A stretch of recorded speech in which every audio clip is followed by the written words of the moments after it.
I'd like to bring in now a guest. Gilda Daniels is an expert on voting rights. She served as the deputy chief in the Department of Justice, Civil Rights Division, and Voting Section, and she served in both the Clinton and George W. Bush administrations. Gilda, thank you again for being with us tonight.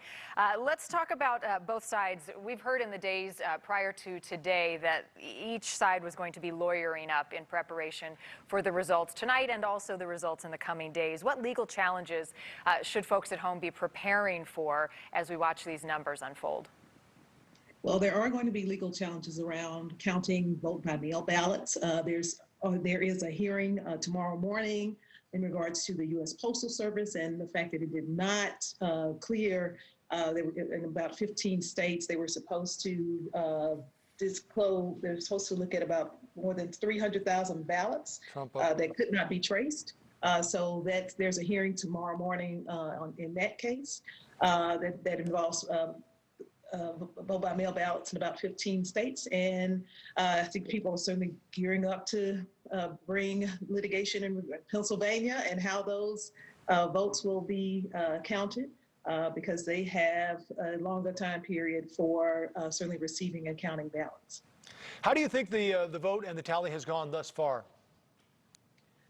Thus far, I think certainly it appears that most people are being very cautious and certainly not calling these races early. And it appears that folk are certainly taking the time to make the counts. But it's very important that every vote is counted in this election. And because we had such a large number of vote-by-mail ballots, it does take more time to count those ballots. So we are certainly in for a long night and maybe in for a long week. And certainly when you think about it, I mean, at last count, there were 101 ballots early, cast as part of early voting. That's an astounding number, 100 million. We had about 140 vote in 2016 total. So it really is an impressive number. What do you think that means? What should we take away, other than the obvious that people obviously had medical concerns due to the pandemic, but what else do you take away from the fact that so many, 100 million plus, took advantage of early voting, the largest number ever? Well, it demonstrates that when people have options to vote, they will use them.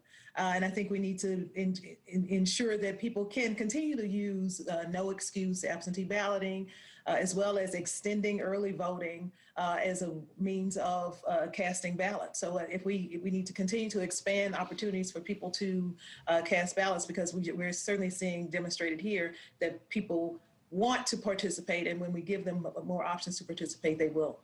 And we've heard, Gilda, time and again in the days and weeks leading up to election night that we might not have a winner tonight. And of course, it is very early on in the night and we're waiting for some key states. But looking at past elections and why that is, the importance of the process and counting every vote, what are the discussions that you have with your students in the classroom about the political process and this day in particular and how it unfolds? Well, this election, we've certainly reflected often back to Bush v. Gore and the race in 2000. Certainly that took almost a month for a winner to be declared in the presidential election. I also talk to my students a lot about not just the presidential races, but the down ballot races and the ballot initiatives that are on various ballots as well, and how important those are, and just how important it is for every vote to be counted, and certainly to be counted accurately and fairly. And so we certainly put a focus on those issues in my classroom. So with so many of these states so close, Gilda, what types of challenges do you anticipate? I mean, do you see issues with these so-called naked ballots that are put in without the secrecy envelope, or some other issues where maybe people haven't signed them? How big an issue do some of these things become as we get a little farther down the road in some of these close races in states, really, I guess, across the country right now? Well, certainly the closer the election, the more litigation that we will see.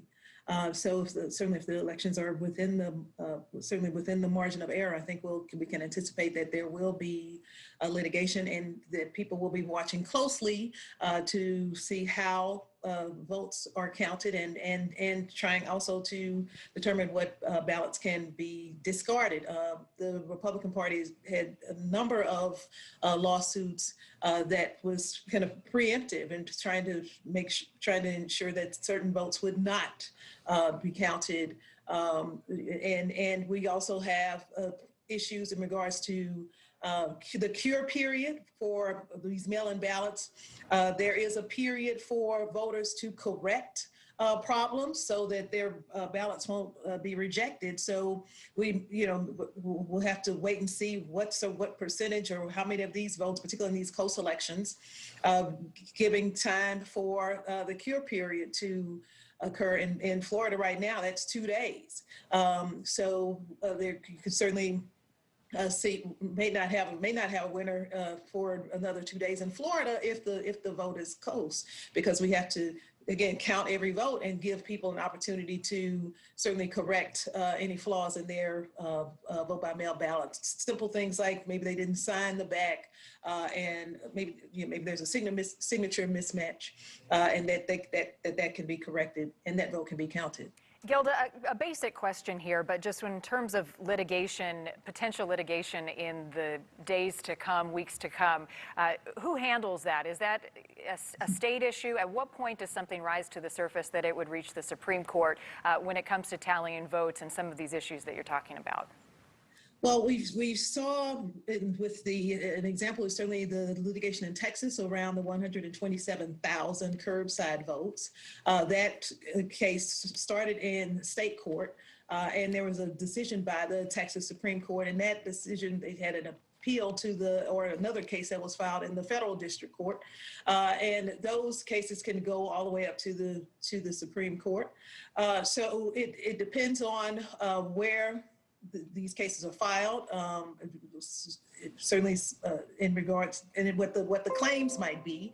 Certainly in some of these, if they're certainly federal claims, those claims would be heard in the federal court and could certainly get appealed all the way to the United States Supreme Court. But again, this is only if these races remain close. Then we will certainly see litigation. But if one of the candidates begins to pull away, then that certainly makes litigation less likely. All right, Gilda, thank you so much for being with us. Depending on how this night shakes out, I'm sure we will come calling again. So we appreciate your time tonight. Thank you so much.